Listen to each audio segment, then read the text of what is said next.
हर इंसान अपनी लाइफ में खुश रहना चाहता है। हर कोई चाहता है कि उसकी खुशी का अंत कभी ना हो। बट खुशी खुशी तो हमेशा फ्यूचर में रहती है, और उसका अंत कैसे नहीं होगा? कुछ तो हमेशा फ्यूचर में है, वो तो आ ही नहीं रही, उसका अंत क्या है? जो शुरू ही नहीं हुआ उसका अंत क्या है? प्रेजेंट में कोई काम करने से हमें खुशी मिलती है तो हमारी प्रेजेंट में खुशी है, और वो काम अगर करते रहेंगे हम तो वो खुशी बनी रहेगी।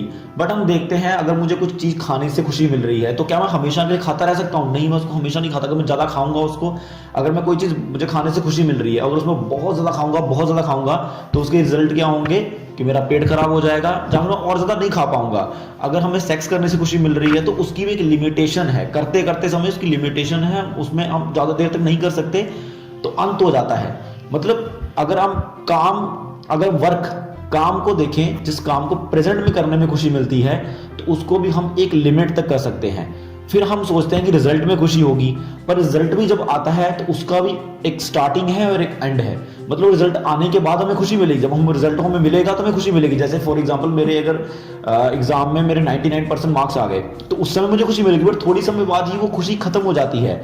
तो मतलब अब वैदिक जो हमारी साइंस है, जो वैदिक जो साइंटिस्ट थे, उन्होंने पता किया कि यार अगर हमें कांस्टेंट अगर एक खुशी चाहिए अपनी लाइफ में तो क्या किया जाए।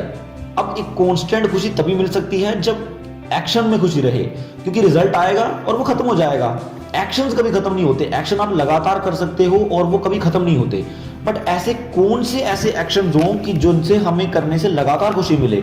अब दिन भर के काम करने पड़ेंगे, अब दिन भर के काम करेंगे तो उसमें उन एक्शंस को करने में अगर खुशी नहीं मिलेगी, कुछ पर्टिकुलर टाइम पे ही कुछ एक्शंस करेंगे, उन्हीं एक्शंस को करने में खुशी मिलेगी। जैसे फॉर एग्जांपल खाने में खुशी मिलेगी, अब ये तो नहीं दिन भर खाते रहेंगे। तो कैसे इस तरीके से चीजों को डिजाइन किया जाए कि हमें हर दिन के हर समय खुशी की अनुभूति हो या शांति की अनुभूति हो, शांति की प्राप्ति हो। तो इस चीज को करने के लिए हमारे वैदिक साइंटिस्टों ने एक ऐसे लाइफस्टाइल को अडॉप्ट करने के लिए पूरी जनसंख्या को बोला। आज से हजारों साल पहले की, 1000 साल पहले की बात कर रहा हूं।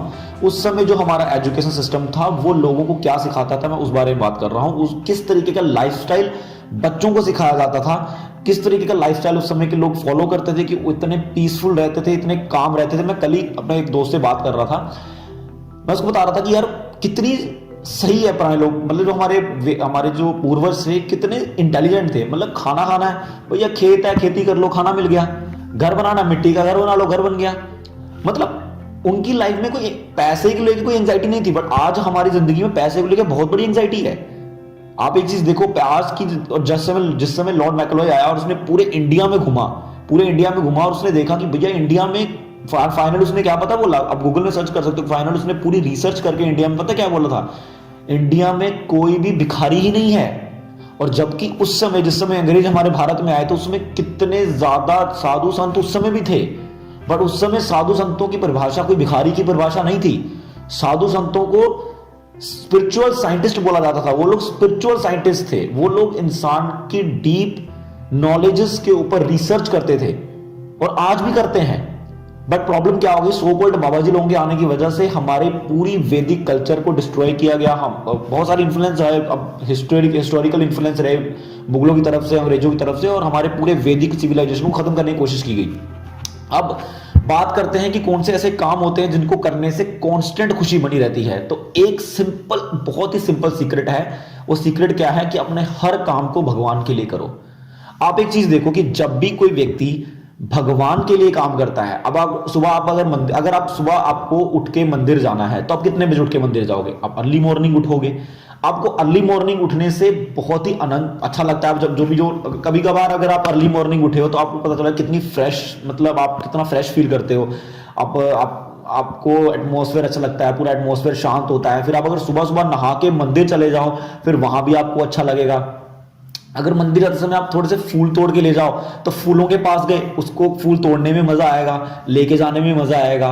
फिर आप अगर वहां पे भगवान के लिए जो भोग लग रहा है खाना खाओगे, तो भगवान का जो प्रसाद खाओगे, तो प्रसाद भगवान को ऐसी नहीं कि कोई जंक फूड भोग लगाएगा। भगवान को जितनी भी चीजें भोग लगाई जाती हैं वो बहुत ही ज्यादा ऑपुलेंट होती हैं और बहुत ही ज्यादा अच्छी, rich in protein and calcium, हर चीज के लिए मतलब बेस्ट से बेस्ट चीज भगवान को भोग लगाई जाती है।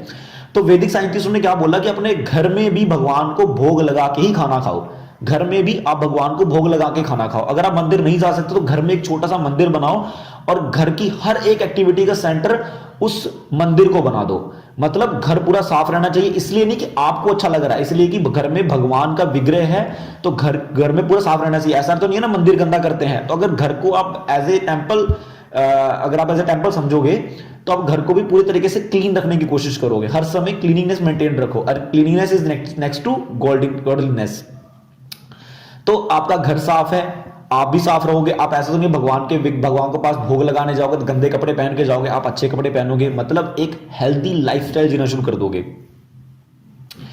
और दूसरी बात है, अब बात आती है जब पैसा कमाने पे एंजाइटी आती है। तो जब आपको पता है कि अब जो मेरा पैसा है वो मुझे भगवान की सेवा में लगाना है, मतलब जो मेरे बच्चे हैं मेरे को उनको भगवान की सेवा लगाना है, मेरी पत्नी भगवान की सेवा कर रही है, मेरे बच्चे भगवान की सेवा कर रहे हैं, तो जो लोग कुछ धार्मिक संस्थाओं से जुड़े हुए हैं वो मेरी इस बात को बहुत अच्छे से रिलेट करेंगे कि जब उनकी पूरी फैमिली धार्मिक संस्था से जुड़ जाती है ना, तब वो एक दूसरे को ऐसे डिवोटी देखते हैं। अरे ये भगवान का भक्त है, मुझे इसको गलत नहीं बोलना है, मुझे इससे अच्छे से बात करनी है, मुझे इससे गुस्से से बात नहीं करनी है, वो माफी मांगने लग जाते हैं। मतलब ऑटोमेटिकली जैसे ही वो इंसान स्पिरिचुअल कंटेंट को सुनने लग जाता है, ऑटोमेटिकली उसके अंदर एक हम्बल बिहेवियर जो है प्रोड्यूस होना शुरू हो जाता है। तो उस समय वैदिक कल्चर क्या था कि गांव-गांव में भागवतम टुंगी होती थी, जो अनपढ़ लोग भी होते थे उनको भागवतम कथाएं स्टोरीज सुनाई जाती थी। स्टोरीज से क्या होता था, लाइफ के अलग अलग पहलुओं पे जहां पे इंसान अपना साइकोलॉजिकल आपा खो बैठता है, ज्यादा गुस्सा करता है, गाली देता है, जहां सही ढंग से अपने पेरेंट्स को, जहां अपने एल्डर्स को, जहां अपने यंगस्टर्स को अच्छे से ट्रीट नहीं करता है, उसको ट्रीट करने का तरीका बताया जाता था। जैसा हम कंटेंट सुनते हैं वैसी ही हमारी पर्सनैलिटी बन जाती है। तो अगर आप स्पिरिचुअल कंटेंट सुनोगे आपकी पर्सनैलिटी नेचुरली हम्बल और एक लीडर टाइप पर्सनैलिटी बन जाएगी। तो आपको वर्क में भी, अब आप पैसा जो कमा के लेके आ रहे हो, अब आपको पता है कि पैसा किस लिए कमा रहे हैं आप, खाने के लिए, रहने के लिए। अब खाना जो है वो भगवान की सेवा में लग रहा है, आपका रहना भगवान की सेवा में लग रहा है, आपका पहनना भगवान की सेवा में लग रहा है। तो इट मींस आप जो पैसा कमा रहे हो भगवान के लिए कमा रहे हो, और जो आप जो काम करोगे वो भी आप बहुत अच्छे से करोगे। अब यहां पे एक और चीज पकड़ो कि जितने भी लोग अब बाबा जी लोगों के पास क्यों जाते हैं आप हर सवाल पूछने के लिए, और मैंने आपको पिछली वीडियो में बताया था सुधीर महेश्वरी, विवेक बिंद्रा जी, जय शेट्टी जी, इन सब ने स्पिरिचुअल कंटेंट को समझा है, भगवत गीता को समझा है, उसके एसेंस को समझा है, उसके पीछे डीप साइंस को समझा है। अब इनके पास मैक्सिमम ऑलमोस्ट आपकी लाइफ की हर छोटी छोटी प्रॉब्लम के ऐसे आंसर्स होंगे जो आपको विजडम दे देंगे। मतलब स्पिरिचुअल नॉलेज से आपको बहुत ही बड़े लेवल पे, मतलब माइंड के लेवल पे बहुत ही बड़ा विजडम मिलता है। मतलब आपकी लाइफ एक विजडम में चली जाती है और आप लाइफ की डिफिकल्ट सिचुएशंस में भी काम रहते हो और उसको अच्छे से हैंडल कर पाते हो।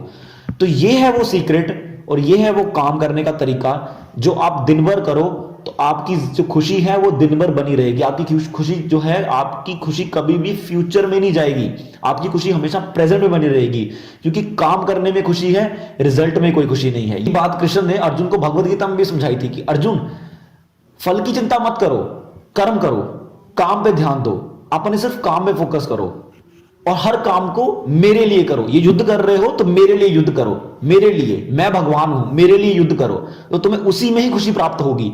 तो ये है वो सीक्रेट भगवत गीता का जो दुनिया के सक्सेसफुल लोगों ने समझा है। Thank you so much.